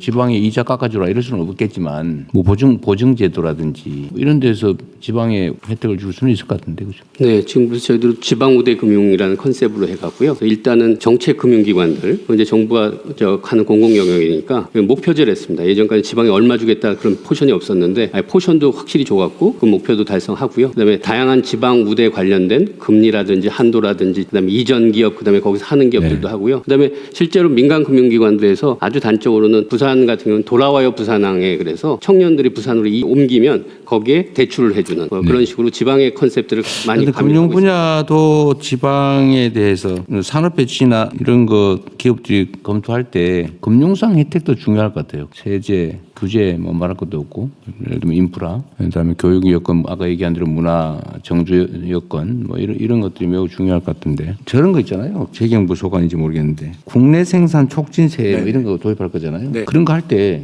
미국에도 그런 거 지방에서 할지 모르겠는데 근데 그것도 지방에서 할 경우에 화끈하게 더 지원해 주는 방법도 있잖아요. 예, 뭐 그런 부분까지도 검토하겠습니다. 지금 이제 지방 생산 촉진세 같은 경우가 가능하면은 또 지역이 갈 수밖에 없습니다. 지금 생산 기지를 만들 그렇게 만들어야죠. 네네 그렇게 세금 혜택도 혜택이고 금융도 그렇고 예를 들면 인프라나 이런 것들 우리가 뭐 대대적으로 정부 부담으로 공공 부담으로 구축을 해준다. 네 해줘야 돼요. 근데 문제는 어쨌든 학교 같은 교육 시설 문제하고 그 동네에서 좀 이렇게 먹고 놀 수 있는 문화 인프라 이게 중요한데 이건 결국 공공에서 투자를 해줘야 될 거 아닙니까? 네, 그래서 대통령 지금 각 부처별로 그 사업이 있습니다. 어떤 국내 기업이 생산을 하기 위해서 나가게 되면 그러다가 이렇게 우선적으로 배치하는 그런 전략도 같이 협의하도록 하겠습니다. 그런데 이거를 막 전 지방에 뭐 동시에 하려면 돈이 너무 많이 드니까 몇 군데 딱 찍어가지고 선도지구 같은 걸 하든지 아니면 이번에 뭐 초강력 통합한데 이런데 뭐 이런 데에다가 집중해 준다든지 그렇게 하겠습니다. 연구를 좀 해보십시오. 예, 그러니까 지금 우리가 초혁신 산업이라든지 전략 산업이 가는 경우는 각 부처에서 흩어진 예산을 거기다가만 투자만 해줘도 우선 해결이 가능합니다. 그래서 그런 대표님 말씀하신 방안을 저희들 적극 실행하겠습니다. 근데 이게 너무 흩뿌려져 가지고 효과가 없게 하면 안 되고 모닥불처럼 모아가지고 화끈하게 뭐 앵커 역할이라고 그럽니까? 하여튼 그런 걸 할 수 있게. 하여튼 아이디어를 있는 대로 다 짜내고 좀 더 과감해질 필요가 있습니다. 세금이든 금융이든 제도든 인프라든 이 나라의 이 성장 발전 경로를 통째로 교정하는 거라서 쉽지가 않아요. 사실 되게 조심스럽고 막 망설여지고 걱정되고 그렇게 돼 있거든요. 그런데 어쨌든 이 방향을 틀지 않으면 이게 나라가 큰일 납니다. 에너지도 엄청나게 필요하고 결단도 필요하고 용기도 필요하죠. 특히 지방기업은 중소기업이 잘해야 돼요. 지금 말씀 주신 거 맞춰서 중소기업 정책들도 전부 지금 너무 좀 흩뿌려지는 것들도 많고 그리고 지방기업과 서울기업의 차이가 없습니다. 그냥 사업을 심사하다 보니까 그래서 이번에 그 이제 지방 관련된 기업들의 사업에는 훨씬 더 가중치를 주고 그리고 최근에 펀드 구성하는 부분도 보면 이제 지방하고 이 매칭 비율도 지방일 경우는 좀 더 우대하는 형태들로 이제 전체 방향들을 다 잡고 있고요. 이따가도 말씀드리겠지만 사실 중기부의 모든 방향들은 많이 하는 것보다는 다 줄여서 통합해서 좀 하나로 좀 규모감 있게 하는 걸로 전체 방향을 지금 잡고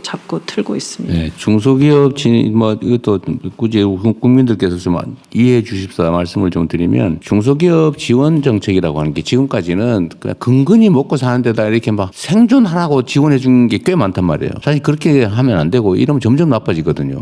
과감하게 좀 걷어내야 되거든요. 걷어내고 대체 산업을 키워야 될 거 아닙니까? 대체 기업들. 일자리도 좀 더 나은 미래형으로 대체해야 되는데 어제 재교육도 하고 기업인들도 생 마인드도 좀 바꾸고 뭐 인공지능화가 같은 그런 것 중에 하나이기도 하겠지만 하여튼 중소기업 지원은 너무 갈라져 있는 데다가 그 나누어서 그냥 그야말로 지원받는 이거에서 조금은 좀 벗어날 필요가 있겠다.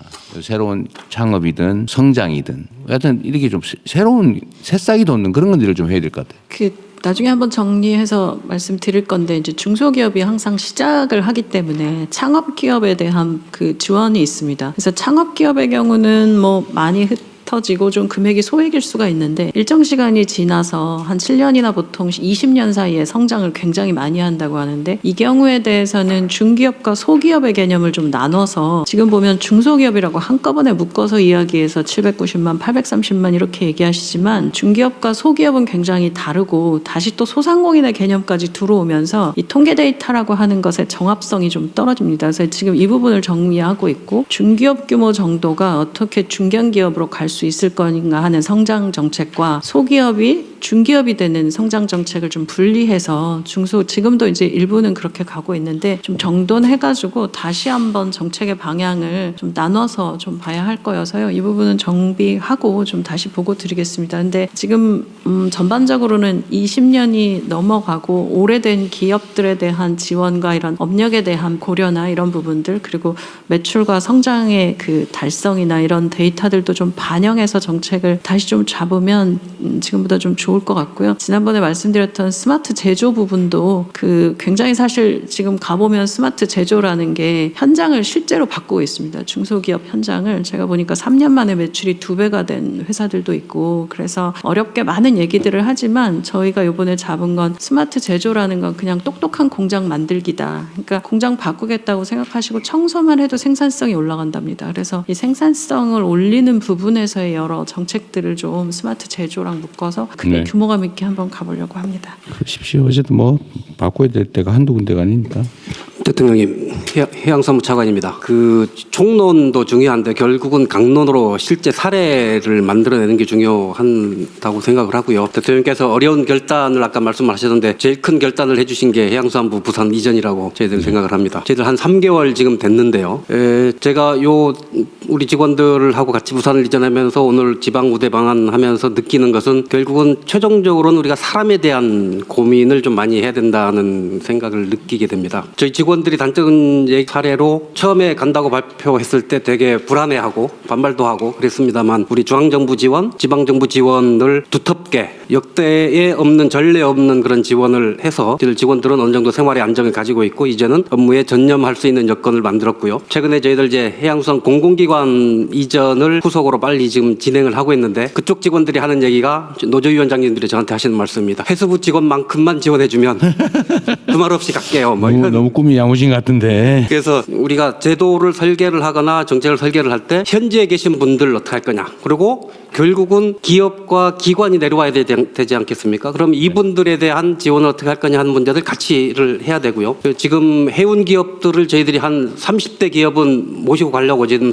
얘기를 하고 있는데 조금은 아직은 좀 망설이고 있는 단계입니다. 그래서 오늘 말씀 주신 것처럼 과감한 금융 세제 지원안을 만들어서 우리 재경부 금융위 등과 협의를 해서 보고를 드리도록 하겠습니다. 하여간 그런 과정을 통해서 해운 기업 HMM뿐만 아니라 관련 기업들이 같이 부산에 가서 직접 할 수 있도록 저희들이 적극적으로 추진하겠다는 말씀 드리겠습니다. 해수부 직원들은 지금 부산으로 자기 바꿔서 가겠다는 사람이 160명이 넘게 대기하고 있다는. 그건 아주 초창기 얘기고요.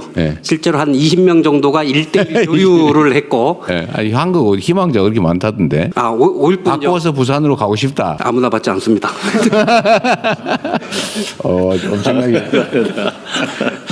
해수부를 부산으로 옮겨서 실제로는 예측했던 그 이상 효과가 있어요 보니까. 있어. 그래서 농식품부를 광주로 보내달라고 그러고 아마 이 얘기하고 나면 강원도는 관광도시니까 문체부를 강원도로 보내라 그러고 이럴 것 같아요. 그래서 다시 한번 명확하게 말씀을 드리는데 미리 제가 해수부 옮길 때도 얘기한 거예요. 유일한 예외다. 그거는 북극 항로 개척이나 아니면 워낙 중요한 의제였기 때문에 해수부만 정부 부처 중에 해수부만 유일하게 예외적으로 부산으로 나머지는 없다. 행정도시를 만들어서 지금 서울에서 세종으로 옮기고 있는데 거기서 또 딴 데 옮기고 그러면 되겠어요. 그래서 나중에 다 찢어져가지고 온 나라에서 국무회의하게 생겼었죠. 그러면 안 되고 그거는 유일한 예외였다. 다시 한번 제가 분명하게 말씀드립니다. 그런 건 없어요. 추가의 정부 부처 분산은 없다. 정부 부처들은 모아놔야 돼요. 모아야 일 회의라도 하지요. 지금 농축신부 저 광주 갔다 어떻게 언제 올 거예요? 지금 협의도 안 되고 그러면 안 됩니다. 자 시간이 많이 지났으니까. 대통령 지방부대 정책에 대해서 법도 있고 정책도 있는데 헌법에는 지방부대 정책에 대한 조항이 없습니다. 그래서 저희들이 채용을 이래 할 때 보면은 늘 수도권에 있는 학생들이나 취업자들이 지방 지역 인재 할당제를 하게 되면 꼭 평등 조항 가지고 헌법 소원을 들어옵니다. 차제 모두의 그 헌법 전문 개정 말씀하셨는데 헌법 개정하실 때 지방부대 조항을 확실히 헌법에 못 받는 것도 한번 고려해 주셨습니다. 그거 쉽지 않습니다. 그 전에 하여튼 이 아동수당 지방에 더 주자 그것도 지금 국회에서 반대해가지고 한참 묶여가지고 안 됐었죠? 통과됐습니다. 통과됐지. 예, 내가 난리 본회의 나가지고. 통과돼서 이제 4월부터 예, 소급 지급. 어쨌든 그게 안 하는 걸로 지금 합의까지 됐었던 거 아니에요? 소위에서는 이제 1년으로 유예해서 평가하고 보자고 했는데요. 그리고 이제 지역사랑 하여튼 그렇습니다. 예, 지방에 지원하자 그러면 또 그 반대하는 사람도 있어요. 하여튼 그건 그렇고 다시 지금 행사가 있습니다. 빨리 지나갑시다. 예, 이상으로 토의를 마치고 부처 보고가 있겠습니다. 첫 번째 국민성장펀드 추진 현황 및 향후 계획에 대해서 금융위원장님 보고해 주시겠습니다. 간략하게 핵심 위주로 보고해 핵심만 주시죠. 하시죠. 네, 국민위원장입니다. 국민성장펀드 추진 현황 및 향후 계획 보고드리겠습니다. 국민성장펀드는 첨단 전략 산업을 둘러싼 글로벌 기술 투자 전쟁에 대응하여 대규모 민간 합동 자금을 조성함으로써 한국 경제의 향후 20년을 책임질 미래 성장 동력과 관련 생태계에 집중 지원하는 초대형 국가 성장 프로젝트라고 할 수 있습니다. 개요 먼저 보시면 이제 규모입니다. 첫 번째 동그라미 보시면 자금 조성과 규모는 첨단 전략 산업 기금이 5년간 75조 원을 조성해서 이 공공 자금을 마중물로 삼아 금융권 등 민간에서 동일한 75조 원을 매칭 조성합니다. 그래서 총 매년 30조 원씩 5년간 총 150조 원을 투입합니다. 투자 대상은 첨단 전략 산업이 투자 대상입니다. 이 중에서 파급 효과가 큰 사업, 지방 경제에 기여하는 사업, 산업 생태계 조성에 촉진하는 프로젝트가 대상이 되겠고요. 두 번째 그 지방 경제 보시면 대통령 말씀하신 대로 지방 주도 경제 성장을 위해서 저희 국민성장펀드 조성에 150조 원 중 40% 이상인 60조 원을 지방 관련 프로젝트에 투입할 예정입니다. 지원 수단은 직접 간접 투자, 인프라 투융자, 저리 대출 등 다양한 금융 지원 방식을 총망라했고요. 대규모로 장기간 투자하는 모금 자본이 되겠습니다. 두 번째, 현재까지 신속하게 대상 프로젝트를 선정 발굴하고 있는데요. 1차로 7건의 메가 프로젝트가 선정됐습니다. 그 밑에 작은 글씨로 1번부터 7번 보시는 그 프로젝트들이 되겠고요. 그중에서 2월까지 3건에 대해서는 자금 공급 승인까지 완료가 됐습니다. 그리고 3, 4월 중 첫 번째 K-엔비디아 육성 프로젝트를 뒷받침할 국내 대표 AI 반도체 기업에 대해서 수천 원 증자에 직접 지분 투자로 참여하는 게 예정돼 있습니다. 그 밑에 박스를 보시면 지난 1, 2월간 지원된 세 가지 실적인데요. 첫 번째는 전남 신안우이 해상풍력 재생에너지 풍력 사업이 되겠습니다. 두 번째는 중국 배터리 기술을 압도할 수 있는 울산 차세대 2차 전지 공장 구축 사업이 되겠습니다. 세 번째는 평택 AI 반도체 HM 공장 생산기지 구축 사업이 되겠습니다. 모두 파급 효과가 크고 관련 생태계에 굉장히 중요한 그런 의미 있는 프로젝트들이 되겠습니다. 향후 계획은 계속해서 첨단 산업 육성의 골든타임을 선점하기 위해서 계속해서 프로젝트 발굴에 더 가속화해 나가겠습니다. 사업 발굴은 지금 협업형으로 하고 있습니다. 산업계, 지방정부, 국민권들과 머리를 맞대고 현장에서 찾고 있고요. 금요일도 저랑 부위원장이 각각 1박 2일씩 호남, 충청, 영남권 등 직접 찾아가서 설명회도 개최하고 현장에 있는 공장, 기업들도 방문한 바 있습니다. 그리고 자금 수요는 이런 간담회나 설명회 통해서 지금까지 181건, 약 210조 원의 자금 수요가 지금 제한이 돼 있는 상황입니다. 그리고 제일 중요한 게 산업계, 결국 투자 수요처들이 중요하기 때문에 제가 이제 산업부 장관님 그리고 가기부 장관님 같이 해서 또 금융권 산업계가 모이는 그런 행사들도 간담회도 계속 하고 있습니다. 그리고 금융권 같은 경우는 은행, 증권, 보험 등 여러 업권에서 국민성장펀드에 아까 75조 원 중 벌써 65조 원 이상 참여를 표명한 바 있고요. 계속해서 프로젝트를 같이 발굴하고 있습니다. 앞으로도 계속해서 성과를 가속화하는데 금년도 30조 원 목표가 있는데 목표 한도에 구애받지 않고 더 필요하면 더 적극적으로 지원하도록 하겠습니다. 지금 2차 메가 프로젝트가 지금 발굴이 지금 예정돼 있고요. 그다음에 벤처 혁신 생태계를 통한 간접 투자 지원은 과거 정책 펀드가 좀 나눠주기 식이었다면 대규모 스케일업, 초장기 지원 이런 부분으로 아주 강력하게 지원하도록 하겠습니다. 특기할 만한 게 국민 참여형 펀드가 되겠습니다. 지금 국민성장펀드가 잘 되고 그 첨단 산업이 성장하고 국가 경제가 발전하면 그 성과와 과실을 일반 국민들께서도 같이 함께 공유하실 수 있도록 국민께서 직접 참여하는 그 펀드도 마련해서 출시하려고 하고 있습니다. 규모는 금년에 한 6천억 정도고요. 매년 6천억씩 해서 5년간 한 3조 원 정도 지금 예상을 하고 있습니다. 운영 방안은 안정적인 수익 확보를 위해서 여러 가지 장치를 지금 마련하고 있습니다. 첫 번째는 정부 재정이 후순위 출자로 참여해서 손실을 우선 부담하는 방식으로 위험을 방어합니다. 그래서 국민 공모자금의 위험 부담을 최소화하고요. 두 번째는 세제 측면에서 파격적인 소득 공제랑 배당소득 분리과세를 통해서 수익률을 극대화하겠습니다. 다만 이 부분은 지금 국회 기재위 조세소위에서 마지막 지금 논의가 이루어지고 있습니다. 세 번째는 역량 있는 최고의 운용사를 선정해서 국민자금의 안정적 수익 확보를 지원하겠습니다. 추진 일정은 절차를 가능한 최대한 당겨서 한 5월 중에는 한번 출시가 될 수 있도록 한번 속도를 내보겠습니다. 그리고 보다 많은 국민들께서 참여하실 수 있도록 서민 전용 물량을 우선 배정한다든지 1인당 투자 한도를 설정한다든지 그런 세부적인 판매 방안도 정교하게 설계해 나가겠습니다. 이상 보고 마치겠습니다.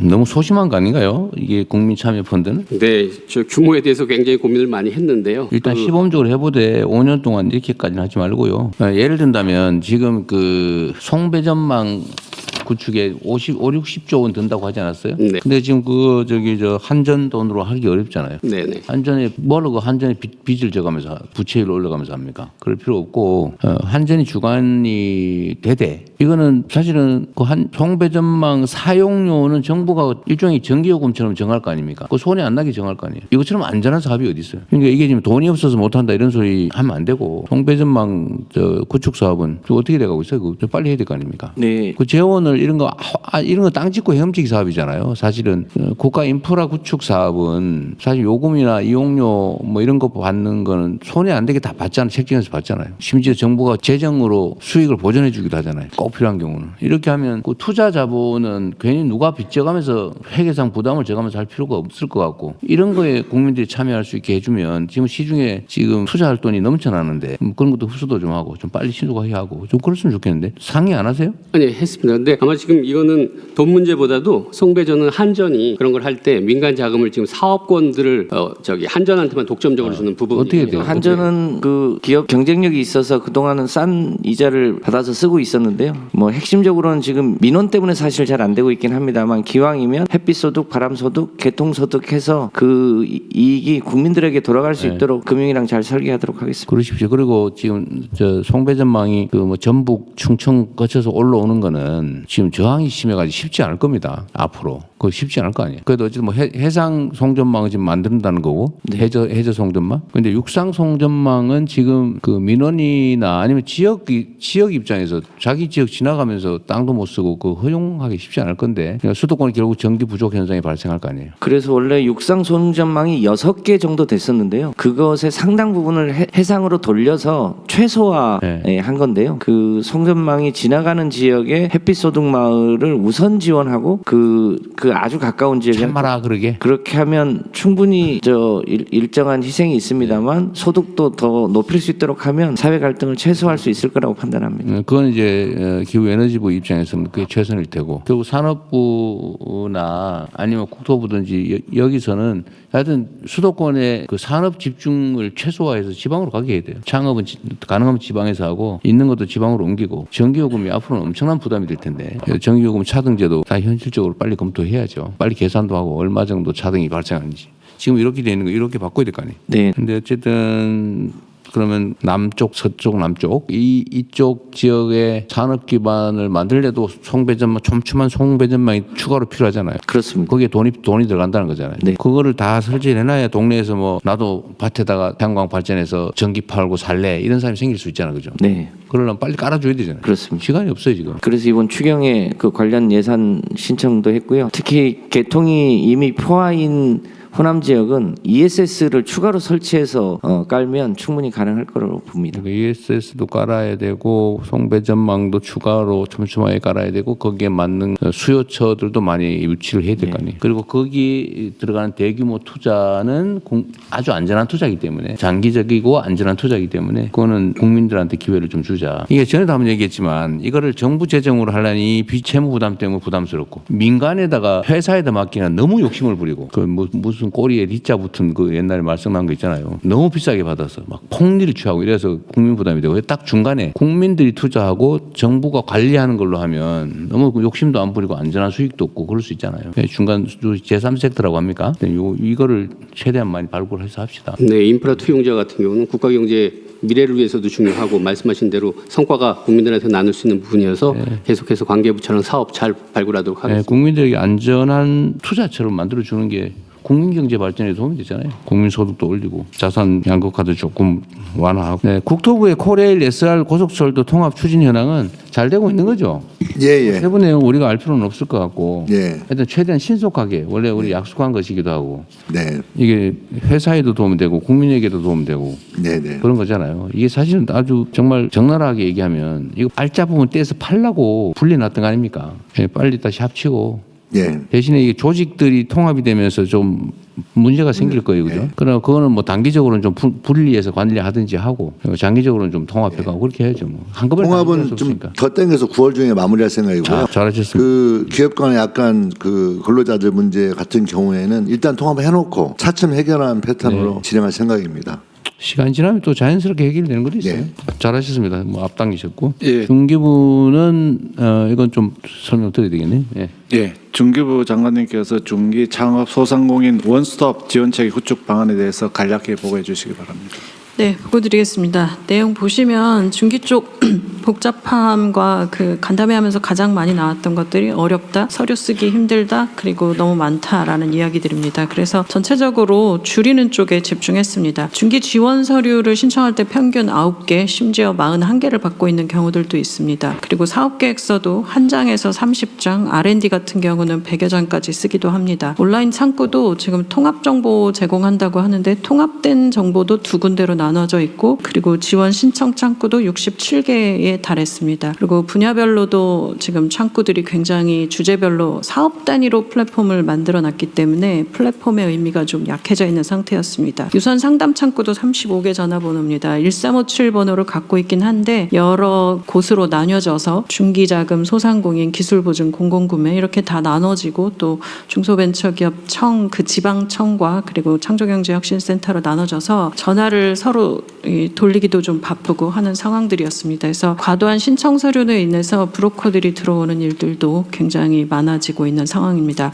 개선 방향을 잡았습니다. 우선 지금 현재 신청 서류를 올해 중에 무조건 50% 감축하고 사업계획서 쓰는 분량도 30%를 감축한다라는 숫자를 잡았습니다. 그리고 AI 기반으로 해서 중소기업 통합지원 플랫폼을 구축했고 5월 중에 시범 운영 오픈할 예정입니다. 그리고 35개 유선 상담 전화번호는 한 개 1357번으로 통합해서 문의가 있으면 1357 연결하면 나머지로 연결되도록 자동 연결되는 체계를 구축할 예정입니다. 지원 서류 간소화는 지금 50% 정도 감축하는 방향으로는 행정 서류 자동 연결하면 됩니다. 이미 항안부에서 굉장히 많이 만들어 놓으신 것들이 있고 해서 이 부분들을 자동 연결해서 자동으로 연결하면 직접 안 해도 되고요. 또 서류를 서명해서 스캔 받아서 넣도록 했던 이런 제 개인정보 제공 동의서나 청렴서 역사 이런 것들이 있는데 이거는 그냥 온라인에서 체크하도록 변경하면 굳이 제출하지 않아도 됩니다. 그리고 지원 수혜 이력이나 이런 것들은 중기부가 갖고 있는데 이런 것들을 굳이 업체 보고 내라고 하는 것들도 그냥 폐지하기로 했습니다. 그리고 심사 단계에서 필요 없고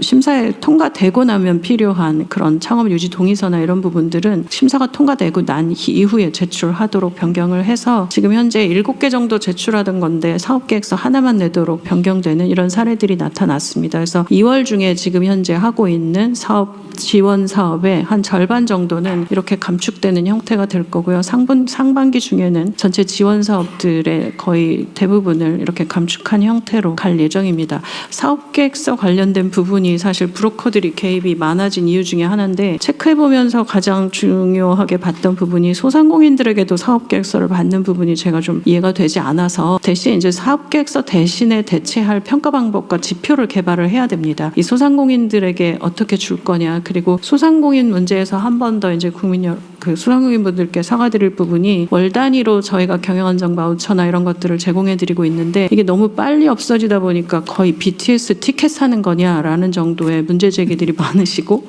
이렇게 디도스 공격 수준으로 되다 보니까 시스템이 죽고 이런 일들이 계속 지금 2달째 반복되고 있습니다. 물론 3개월 단위로 6개월 단위로 자금을 받는 게 너무 길다. 그러니까 월간 단위로 좀 해줬으면 좋겠다라는 말씀을 듣고 간 것이지만 전체 총액이 늘지 않는 차원에서 월 단위로만 쪼개놓으니까 이게 나눠줄 거는 작고 신청은 굉장히 많아지면서 오히려 일도 많아지고 동시 접속이 많아지면 시스템 비용만 늘어나는 이런 상황들이어서 이걸 개선은 해야 합니다. 근데 지금 현재는 우선 시스템을 더 추가하는 쪽으로 먼저 개선하고요. 추가적으로는 사업계획서를 대체할 평가 방법을 개선해서 굳이 소상공인들에게까지 사업계획서를 받는 형태들은 하지 않도록 올해 내에 좀 바꿔보겠습니다. 그리고 AI 기반으로 사업계획 키워드 입력하면 AI가 기본적인 초안을 좀 제공해주는 것들도 하반기에는 적용해볼 예정입니다. 그리고 통합 지원 플랫폼을 이제 하나로 만드는데요. 지금 중소기업 지원 사업이 2,700여 개 사업들이 있습니다. 이게 중앙정부, 지방정부, 공공기관 모두 합치면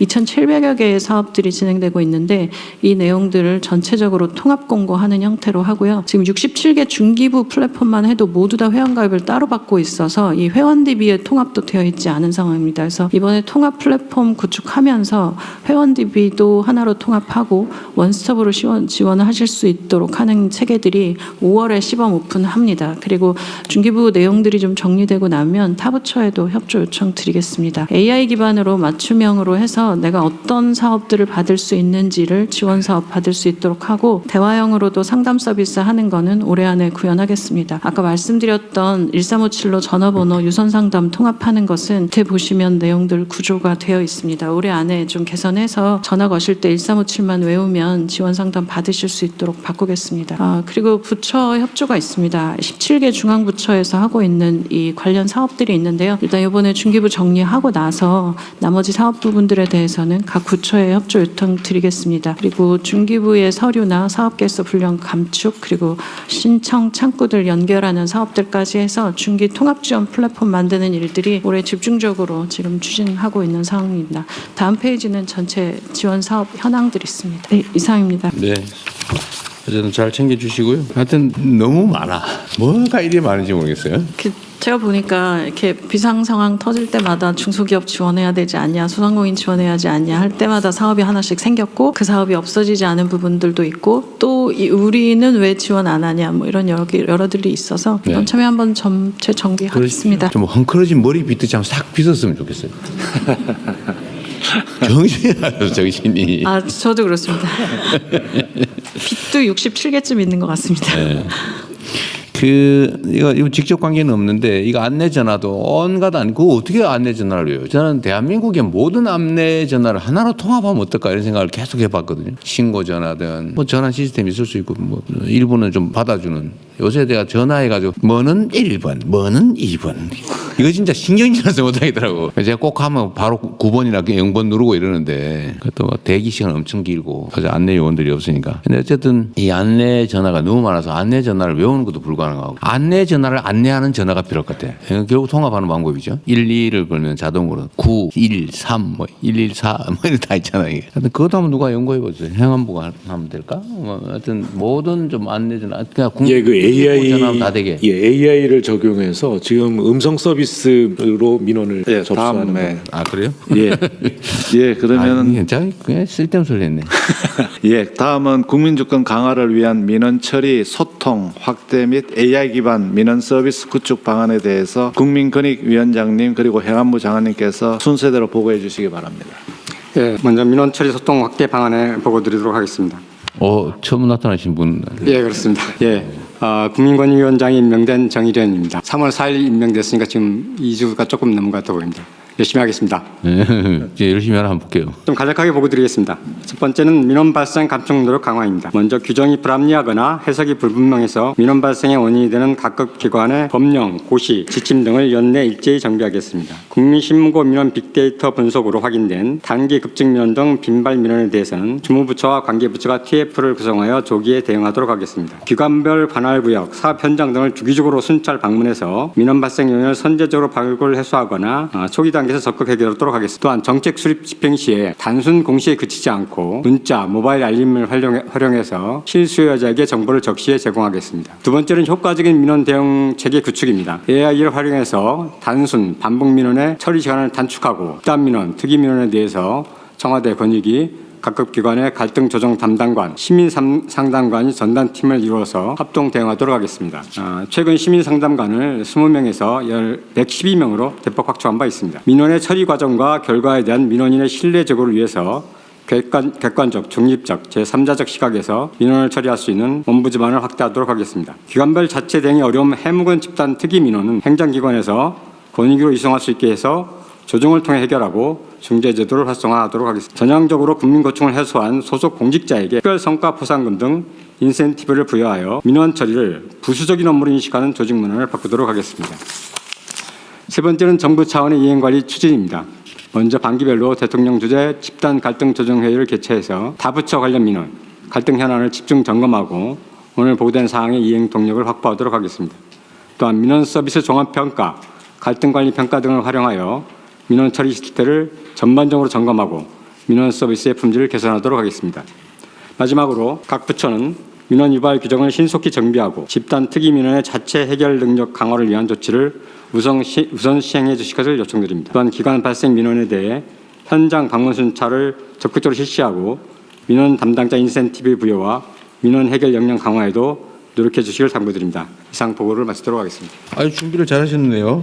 하여튼 정부가 국민들로부터 원성의 대상이 되면 안 되죠. 국가가 국민을 위해서 존재하는 건데 이 공직자들의 기본적인 자세에도 이런 게 있어요. 민원 그 원자를 한자로 뭐 어떻게 쓰시는지 아시죠? 이게 두 가지로 쓰이더라고요. 원하는 것이라는 뜻의 한자를 쓰기도 하고 원성이라고 할 때 그 원. 근데 보통 우리는 그 원성으로 들어요. 그 막 귀찮고 피하고 싶고 그리고 민원 내는 사람은 어쩌면 좀 나쁜 사람 또는 뭐 부족한 사람 이런 인식이 공직 사회에 있는데 저는 절대로 그러면 안 된다고 생각해요. 국민을 위한 정부라 해야 되니까 국민들이 그렇게 원성을 갖게 하는 것 자체가 문제죠. 예를 들면 반복 민원을 낸다. 반복 민원 낸 사람이 잘못이라고 보통 생각하지만 그 사실은 초기에 충분히 설명하고 처리해 줄 거 하고 안 되는 이유 제대로 설명하고 진지하게 공감하고 눈높이에서 눈높이 맞춰서 정말 소통하고 공감해 줘서 그러지 않거든요. 포기시켜야 되거든요. 근데 그거 함부로 그냥 이거 안 되는 건데 이렇게 집어 던지니까 또 화가 나가지고 던졌다고 그다음에 민원 내고요. 그 처리한 사람은 직무유기했다고 또 민원 내고 막 이러면 막 산더미처럼 늘어나서 나중에 평생 그것만 하고 살아요. 공동체도 괴롭고 본인도 안타까운 삶을 살게 된 경우가 상당히 많습니다. 내가 보기에는 아마 수십만 명이 그러고 있을 가능성이 있어요. 이거를 끊어야 됩니다. 국가적 에너지 낭비를 줄이기 위해서도 끊어야 되고 그러려면 사명감 가진 전문가가 필요해요. 이게 민원을 들어주고 조정하는 것도 이 아무나 막 하는 게 아니고 인내심이 있고 애정이 있고 실력이 있고 이런 사람이 충실하게 해줘야 되거든요. 근데 그 전담 인력도 당연히 있을 테고 각 부처 갈등 조정 담당관 지정하라고 했다는데 이 날짜 정해가지고 안 하면은 저한테 얘기하세요. 시행한 다음에. 예, 알겠습니다. 취합하시고 교육도 시켜야 되잖아요. 먼저 좀 입법적인 해결이 좀 돼야 되겠어서요. 그 부분에 관해서 개정안이 좀 올라가 있는 상태입니다. 민원이 없을 수는 없는데 민원이 악화되지 않게 하는 건 우리의 몫이죠. 예, 잘 알겠습니다. 네, 좀 각별히 신경 써주시기 바랍니다. 예, 그러면 이상 네 건은 행안부 행안부 보고.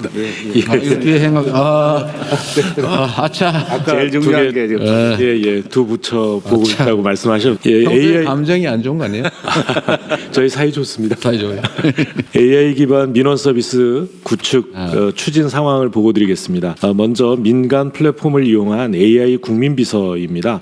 네이버, 카카오 등 민간 플랫폼의 자원과 기술을 활용해서 간단한 대화로 주민등록 등본, 사업자 등록증 등 100여 종의 민원 서류를 발급받거나 주민센터 강의실, 한전 테니스장 같은 이 공공시설, 체육시설 같은 것을 1,200개 예약할 수 있는 서비스가 3월 9일부터 시범 서비스로 개시 운영 중입니다. 다음은 이 정부 민원 플랫폼을 이용한 AI 정부24인데요. AI 정부24는 국민 약 2,500만 명이 사용하는 정부 대표 민원 채널인 정부24에서 정확한 행정 용어를 몰라도 일상적인 언어로 전입신고라든가 이런 대부분의 민원 서비스를 안내받고 처리할 수 있는 서비스입니다. 정부24에서 제공하는 1만여 종의 민원을 안내할 수 있어서 이 역시도 3월 9일부터 시범 서비스가 운영 중에 있습니다. 잠깐 시연 영상을 통해서 보여드리겠습니다. 다음 페이지입니다. 앞으로는 지금 보신 이 대화형 민원 서비스를 음성으로 가능하도록 준비해서 올해 말까지 음성 서비스가 제공됩니다. 국민들께서 여러 기관에 신청하는 불편함이 없이 한 곳에서 신청받아서 처리하는 복합 민원 원스톱 서비스도 제공해 나갈 계획인데요.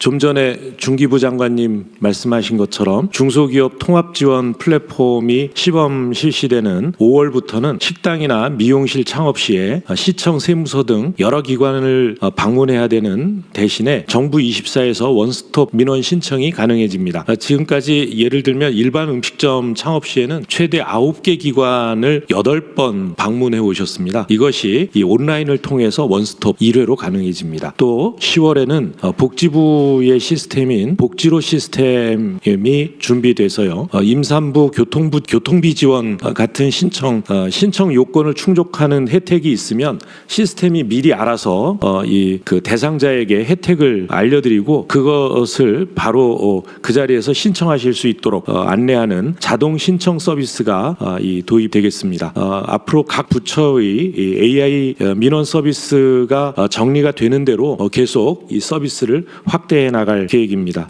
아울러 권익위에서 보고드렸듯이 국민신문고 질의에 대해 이 AI가 답변을 추천하고 빈발 중복 민원을 처리하는 이 국민신문고 AI 서비스도 2월부터 제공되고 있습니다.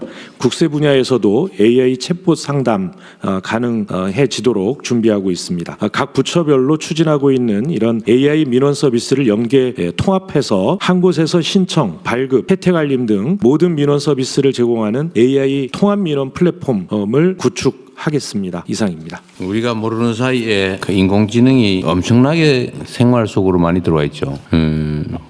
근데 아마도 뭐 우리가 상상하는 것 이상으로 우리 국민들 중에는 이 인공지능이 이게 일상에서 그냥 활용되고 있다는 걸 모르는 분도 꽤 많을 거예요. 그러니까 이게 모두의 AI 정책에 따라서 우리 국민들께서 이렇게 접근할 수 있게 인공지능에 접근할 수 있게 기회를 만들고 교육하고 하는 게 꼭 필요한데 지금은 그냥 하면 다니고 안 하면 할 수 없고 지금 그런 상태 아닌가요? 아닙니다. 정부가 지금 초중고, 대학 일반인들까지 지금 교육시키려고. 그러니까 초중고는 준비는 하고 있는데 초중고는 그렇다 치더라도 소위 사회교육, 평생교육 형태로라도 기회를 줘야 되는 거 아닌가요? 네, 일반 국민들 대상으로도 지금 노동부에서 지금 중소기업 재직자들 대상으로 모두 AI 모두 지방에 우대합니다. 어쨌든 노동기업 영역일 거고. 그렇습니다. 교육부에서도 그 평생교육까지 특히 각 지역에 있는 전문대학과 연계하고 하면서 첫 유초등부터 평생교육까지 모두 AI 교육을 이제 추진하고 있습니다. 네, 이거를 하여튼 정부 차원에서